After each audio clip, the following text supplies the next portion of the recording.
Bismillahirrahmanirrahim.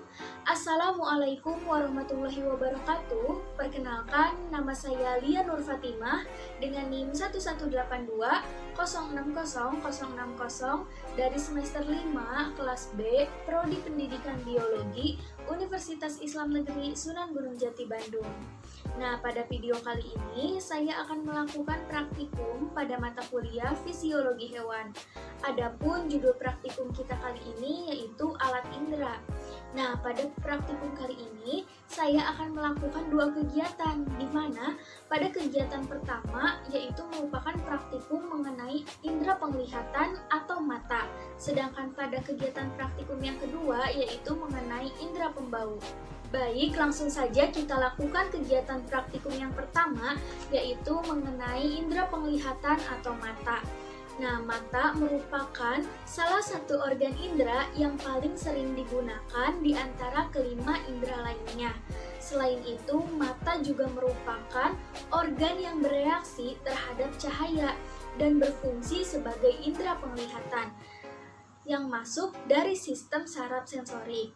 Sedangkan untuk bintik buta sendiri merupakan bagian dari retina yang apabila bayangan jatuh pada bagian ini, maka bayangan tampak tidak jelas atau kabur.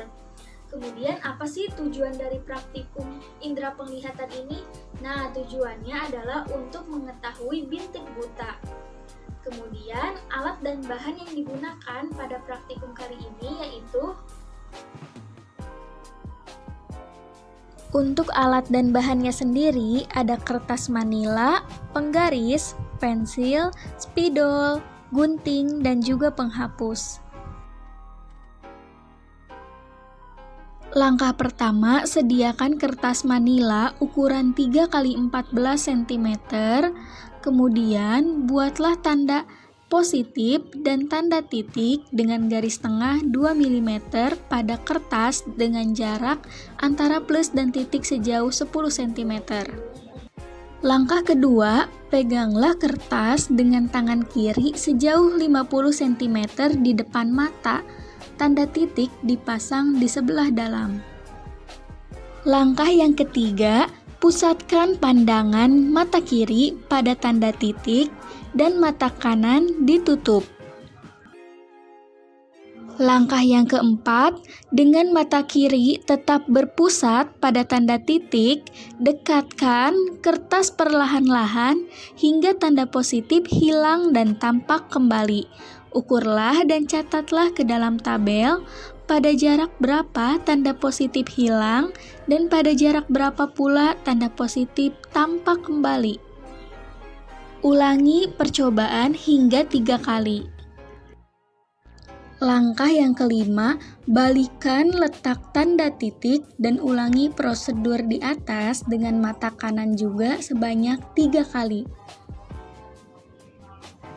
Baik, selanjutnya yaitu hasil pengamatan dan pembahasan. Nah, dapat kita lihat di tabel hasil pengamatan, yaitu ada kolom mata kanan ditutup dan mata kiri ditutup. Nah, yang pertama kita bahas dulu saat mata kanan ditutup. Jarak pada waktu tanda plus hilang rata-ratanya itu 40 cm, sedangkan jarak pada waktu tanda plus nampak kembali rata-ratanya itu 24,6 cm. Sedangkan pada saat mata kiri ditutup, jarak pada waktu tanda titik hilang rata-ratanya itu 42 cm. Sedangkan jarak pada waktu tanda titik nampak kembali rata-ratanya yaitu 25,3 cm. Nah, berdasarkan hasil pengamatan tadi, maka dapat kita jelaskan bahwasannya terdapat perbedaan jarak hilangnya tanda lingkaran pada waktu pengamatan. Secara keseluruhan, rata-rata hasil menunjukkan perbedaan jaraknya hanya sedikit. Nah, bayangan suatu benda tidak nampak pada jarak tertentu karena adanya pembiasan cahaya dari suatu benda tersebut jatuh di bagian bintik buta pada retina. Nah, bayangan tersebut akan nampak kembali jika pembiasan cahaya dari suatu benda tersebut jatuh di bagian bintik kuning pada retina. Pada percobaan yang telah dilakukan tadi, posisi bintik buta mata kanan dan mata kiri itu berbeda. Pada jarak tertentu, benda terlihat, dan pada jarak tertentu pula, benda tidak terlihat.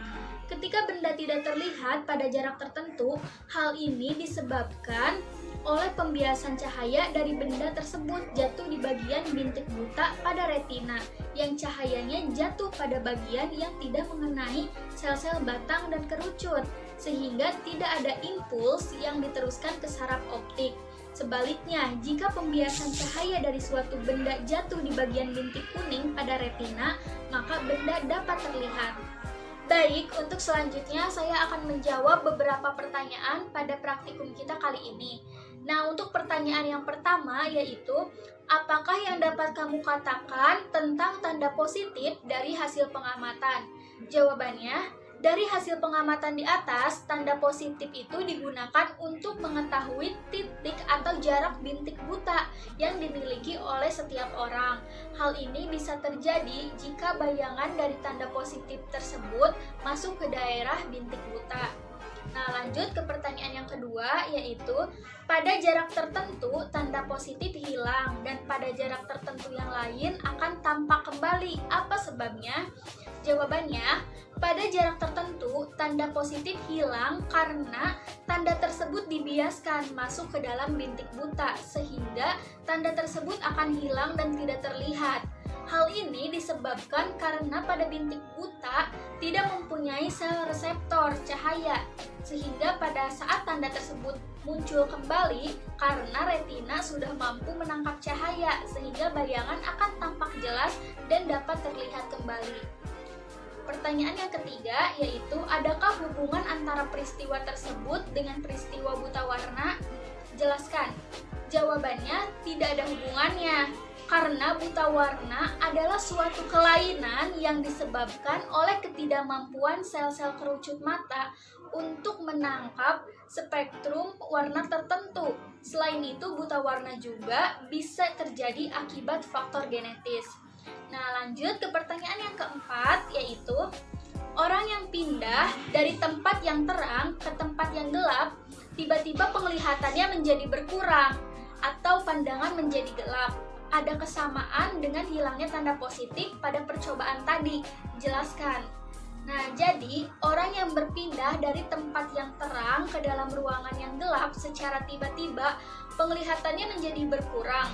Hal itu terjadi karena di dalam mata terdapat sel batang yang mengandung pigmen peka terhadap cahaya yang disebut dengan rhodopsin, yaitu suatu senyawa antara vitamin A dan protein terkena sinar matahari terang. Nah, rhodopsin terurai dan terbentuk kembali dalam keadaan gelap. Dalam waktu adaptasi tersebut, mata kurang dapat melihat, sehingga ketika pindah dari tempat yang terang ke dalam ruangan yang gelap, penglihatannya menjadi berkurang. Jadi hal tersebut ada hubungannya dengan bintik buta, karena pada saat penglihatan berkurang, bayangan benda dibiaskan masuk ke dalam bintik buta, sehingga mata tidak jelas untuk melihat karena pada bintik buta tidak mempunyai sel reseptor cahaya.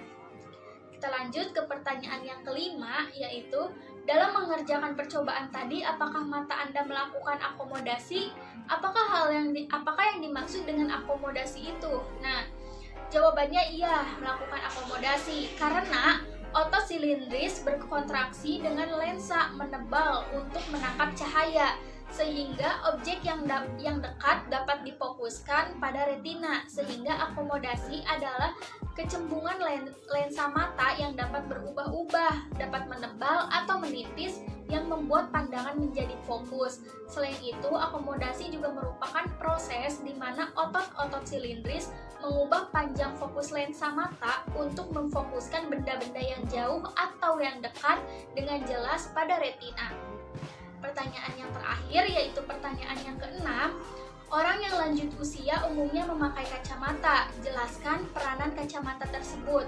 Nah, jawabannya, kacamata yang dipakai berlensa rangkap. cembung, dan cekung. Di bagian kacamata yang berlensa cekung digunakan untuk melihat benda yang jauh, dan di bagian lensa yang cembung digunakan untuk melihat benda yang dekat, sehingga bayangan benda dapat jatuh tepat di retina.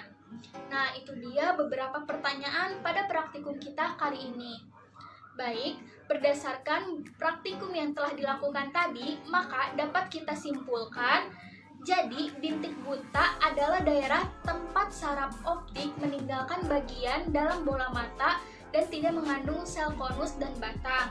Sehingga bila suatu bayangan jatuh pada bintik buta tersebut, maka tidak dapat terlihat bayangannya. Jarak bintik buta pun setiap manusia berbeda-beda. Baik, untuk selanjutnya kita lakukan kegiatan praktikum yang kedua, yaitu mengenai indera pembau. Nah, hidung merupakan organ fungsional indera pembau, yakni menerima zat terlarut dalam udara ataupun air yang biasa disebut sebagai bau atau aroma. Dengan adanya indera pembau ini, kita dapat mengenali lingkungan sekitar melalui bau yang dihasilkan. Nah, selain itu, indera pembau dan pengecap dapat saling bekerja sama. Rangsangan bau dari makanan mencapai rongga hidung dan akan diterima oleh reseptor olfaktori, lalu diteruskan ke pusat rasa dan bau di otak. Adapun tujuan praktikum indera pembau kali ini yaitu untuk menentukan kepekaan terhadap rasa. Lalu, alat dan bahan apa saja sih yang dibutuhkan untuk praktikum kali ini? Untuk alat dan bahannya sendiri, ada piring, pisau, masker, penutup mata, jahe, dan apel. Untuk langkah kerjanya sendiri, langkah yang pertama yaitu kita potong-potong apel dan jahe dengan ukuran yang kecil dan ukuran yang sama. Langkah yang kedua, tanpa melihat, bau akan menentukan jenis makanan dari rasa. Langkah yang ketiga, tutup mata dan juga pasang penjepit atau masker pada hidung. Kemudian gunakan tusuk gigi atau sendok untuk memasukkan sepotong apel ke dalam mulut teman dan kunyahlah pelan-pelan. Tentukan jenis makanan apa yang dimakan. Lalu sebelum memasukkan makanan berikutnya ke dalam mulut, kita minum terlebih dahulu untuk menetralisirkan lidah. Lalu, masukkan makanan berikutnya untuk ditentukan jenis apa.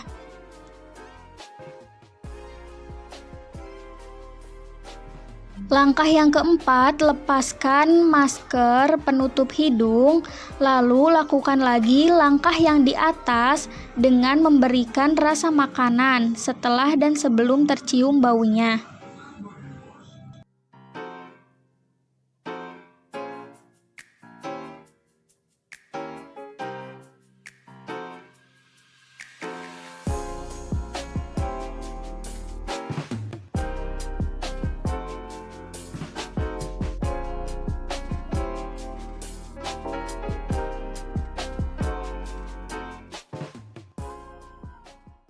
Baik, berdasarkan percobaan yang telah kita lakukan tadi itu kan ada dua perlakuan, yaitu ketika mata ditutup dan hidung ditutup, dan juga mata ditutup, hidung dibuka.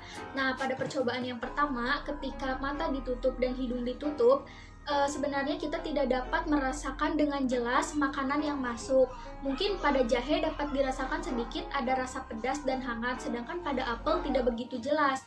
Nah, hal tersebut terjadi karena ketika hidung kita ditutup itu, sel-sel saraf yang seharusnya meneruskan rangsangan bau-bauan itu tidak dapat meneruskan pada otak karena saat itu posisinya hidung tertutup, sehingga otak tidak dapat mengingat dan mengartikan makanan apa yang kita rasakan oleh lidah.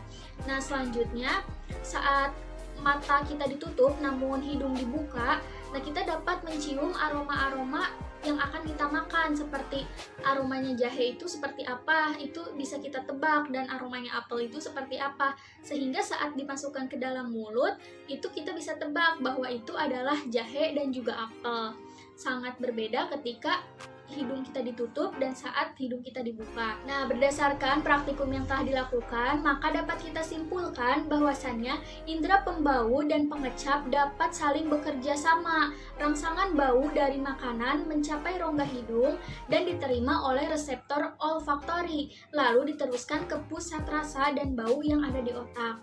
Nah, mungkin cukup sekian praktikum kita pada kali ini. Mohon maaf jika masih banyak kesalahan. Wabillahi taufiq wal hidayah. Wassalamualaikum warahmatullahi wabarakatuh.